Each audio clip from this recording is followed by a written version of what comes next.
गरुड़ पुराण की पूरी कहानी भगवान विष्णु और उनके वाहन गरुड़ के बीच हुए संवाद पर आधारित है, जिसमें गरुड़ जी ने मृत्यु, आत्मा की यात्रा, स्वर्ग नरक, कर्मों के फल और मोक्ष के गूढ़ रहस्यों के बारे में प्रश्न पूछे और विष्णु जी ने भक्ति, ज्ञान, सदाचार, नीति और निष्काम कर्म के महत्व सहित जीव की यमलोक यात्रा और अंत्येष्टि संस्कारों का विस्तार से वर्णन किया है, जिसका उद्देश्य मनुष्य को सद्गति और आत्मज्ञान प्राप्त कराना है। कहानी का सार। संवाद की शुरुआत।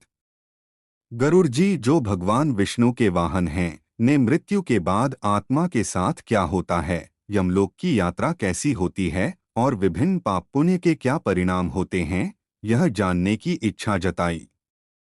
भगवान विष्णु के उपदेश। मृत्यु और उसके बाद विष्णु जी ने बताया कि मृत्यु के समय सूक्ष्म शरीर स्थूल शरीर को छोड़ता है और आत्मा को यमदूत तथा विष्णु के सेवकों के दर्शन होते हैं। कर्म और फल। उन्होंने विभिन्न कर्मों जैसे झूठ बोलना, माता पिता का अपमान के लिए नरकों जैसे तप्तकुंभ और अच्छे कर्मों के लिए स्वर्ग का वर्णन किया। ज्ञान और भक्ति। गरुड़ पुराण में आत्मज्ञान, ब्रह्मा का अनुभव और विष्णु भक्ति के महत्व पर जोर दिया गया है, जिससे माया के बंधन टूटते हैं। नीति और सदाचार। इसमें एक अच्छे राजा और सुशासन के नियम और दैनिक जीवन में पालन किए जाने वाले सदाचार के सिद्धांतों का भी उल्लेख है, जो नीतिसार का हिस्सा हैं। अंतिम संस्कार। इसमें श्राद्ध, तर्पण और मृत्यु के बाद किए जाने वाले अन्य अनुष्ठानों जैसे जल कलश परिक्रमा का विस्तृत वर्णन है, जो आत्मा की शांति और मुक्ति के लिए महत्वपूर्ण माने जाते हैं। इस पुराण का मुख्य उद्देश्य सनातन धर्म के लोगों को मृत्यु के बाद सद्गति, मोक्ष प्राप्त करने और जीवन में सही मार्ग पर चलने के लिए प्रेरित करना है। संक्षेप में, गरुड़ पुराण केवल मृत्यु के बाद के जीवन के बारे में ही नहीं, बल्कि जीवन जीने के सही तरीके, धार्मिक कर्तव्यों और परम सत्य, आत्मज्ञान की प्राप्ति के मार्गदर्शक के रूप में कार्य करता है, जो भगवान विष्णु और गरुड़ के बीच हुए गहन ज्ञान चर्चा का फल है। गरुड़ पुराण के अनुसार झूठ बोलने वाले व्यक्ति को तप्तकुंभ नामक नरक में सजा मिलती है। इस नरक में चारों ओर आग जलती है और गर्म घड़े होते हैं, जिनमें गर्म तेल और लोहे का चूर्ण भरा होता है। मृत व्यक्ति के कपड़ों का इस्तेमाल नहीं करना चाहिए, क्योंकि जो कपड़े व्यक्ति पहनता है उसमें उसकी ऊर्जा रहती है। साथ ही व्यक्ति का अपने कपड़ों से एक अलग ही जुड़ाव रहता है। इसलिए मृत व्यक्ति की कपड़ों का इस्तेमाल खुद न करके इन्हें दान में देना बेहतर रहता है।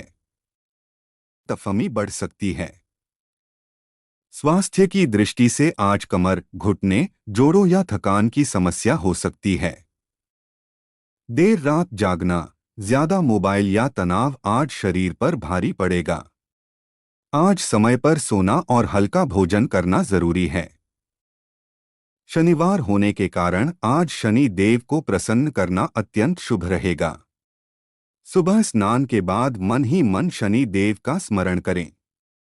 अगर संभव हो तो गरीब, मजदूर या जरूरतमंद को काले तिल, कंबल या भोजन का दान करें। आज एक बात विशेष ध्यान रखें, किसी का अपमान न करें, झूठे वादे न करें और अपने कर्म से भागने की कोशिश न करें। कुंभ राशि वालों, आज का दिन आपको गिराने नहीं बल्कि मजबूत बनाने आया है। अगर आप धैर्य रखेंगे तो आने वाले दिनों में वही शनि आपको ऊंचाई पर पहुंचाएंगे। आज का संदेश साफ है, शांत रहो, सच बोलो और कर्म करते रहो। शनि की नजर वहीं टिकती है जो हार नहीं मानता। कुंभ राशि वालों, आज का दिन आपको यह सिखाने आया है कि धैर्य और अनुशासन ही आपकी सबसे बड़ी ताकत है। शनि का प्रभाव आज आपके विचारों, निर्णयों और कर्मों पर साफ दिखाई देगा। आज आप जो भी कदम उठाएंगे उसका